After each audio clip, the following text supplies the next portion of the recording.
Assalamualaikum warahmatullahi wabarakatuh dan salam sejahtera. Pada kali ini saya akan membincangkan uh, soalan asah minda buku teks sains tahun 5 muka surat 15, 16, 17 dan 18. Tajuk ini adalah di bawah tajuk kemahiran saintifik. Okey, kita mula dahulu dengan muka surat 15.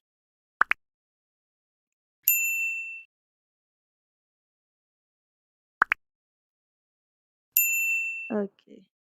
Soalan nombor 1, berikan inference yang sesuai bagi situasi yang berikut. Okay, soalan nombor 1,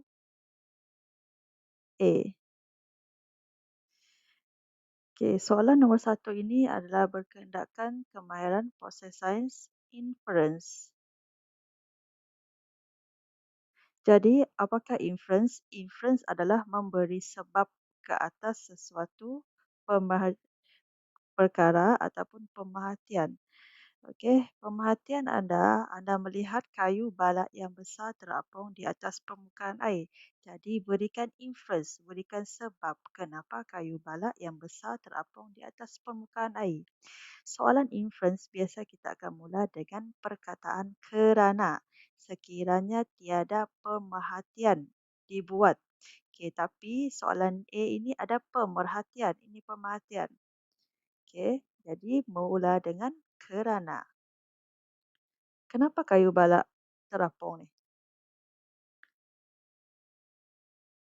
Hmm? Okey, kayu balak terapung kerana dia mempunyai ketumpatan yang lebih rendah berbanding dengan air. Tajuk ketumpatan ini adalah tajuk tahun 3. Okey. Tajuk tahun 3. Okey, jadi jawapannya mula dengan kerana kayu balak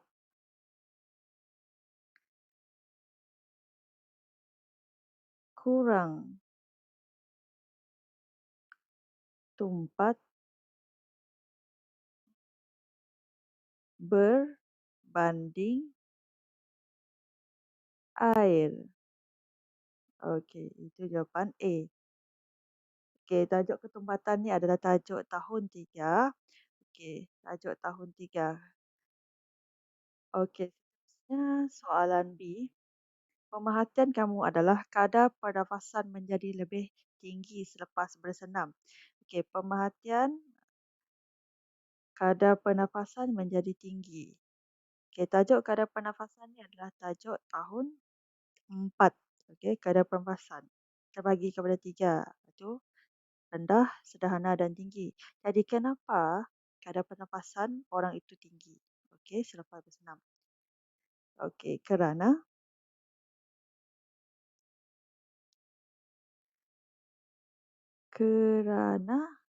bila kadar pernafasan tinggi, jantung awak, pergerakan dada awak akan cepat. Kerana apa? Kerana awak memerlukan oksigen yang lebih banyak. Okey, jadi kerana jantung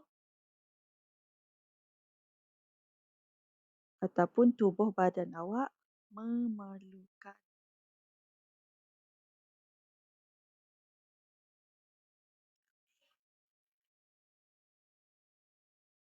banyak oksigen.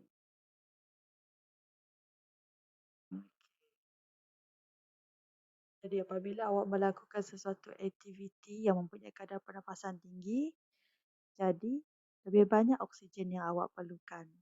Okey. Okey, sekarang kita lihat soalan nombor 2. Okey, rajah di bawah menunjukkan 2 cara murid tahun 5 Zamrud ke sekolah. Jarak di antara rumah mereka ke sekolah adalah sama, iaitu 1 kilometer. Okey, kita lihat soalan nombor 2.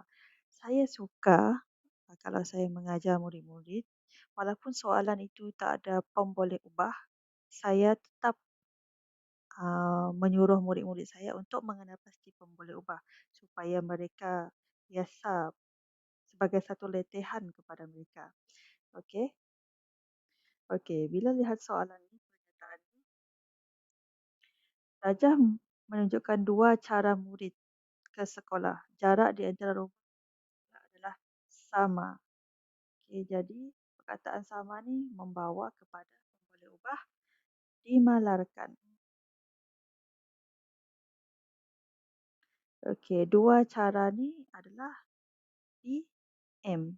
Apa yang tak sama cara mereka ke sekolah. Okey, PB, PB adalah tempoh masa untuk mereka ke sekolah. Jadi saya senaraikan dulu PM, apa yang tidak sama cara ataupun kenderaan ke sekolah.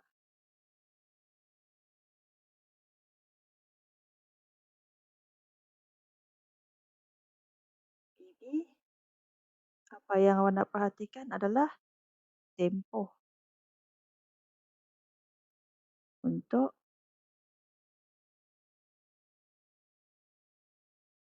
ke sekolah.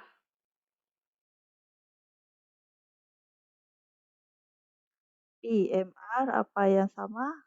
Dia dah tulis sini apa yang sama? Jarak rumah ke sekolah ataupun jarak perjalanan pun boleh juga. Jarak rumah. Okey. Sekarang baru kita lihat soalan A. Ramalkan tempoh yang diambil oleh kedua-dua murid itu untuk ke sekolah. Jadi soalan A ni adalah KPS-nya adalah membuat ramalan. Okey. Ramalan hendaklah dibuat berdasarkan pemerhatian awak ataupun berdasarkan pengalaman. Okey, kalau awak lihat murid A menggunakan motosikal manakala murid B menggunakan basikal. Mana satu kenderaan yang lebih canggih dan lebih laju? Okey, lebih moden. Jadi kenderaan untuk murid A. Jadi murid A lebih cepat sampai ke sekolah berbanding murid B. Okey. Jadi jawapan A adalah murid A lebih cepat sampai ke sekolah berbanding murid B. Okey. Apa yang saya nak tekankan kat sini adalah semasa awak membuat ramalan, kamu kena juga buat perbandingan sekali. Okey, jangan cuma tulis murid A lebih cepat sampai ke sekolah. Okey, itu untuk menguatkan pernyataan awak tentang ramalan awak, awak kena buat perbandingan. Okey. Okey, seterusnya soalan B. Jika murid B mengambil tempoh selama 15 minit untuk ke sekolah, berapakah tempoh yang diambil oleh murid A? Okey, jadi tadi kita dah menyatakan bahawa murid A lebih cepat sampai.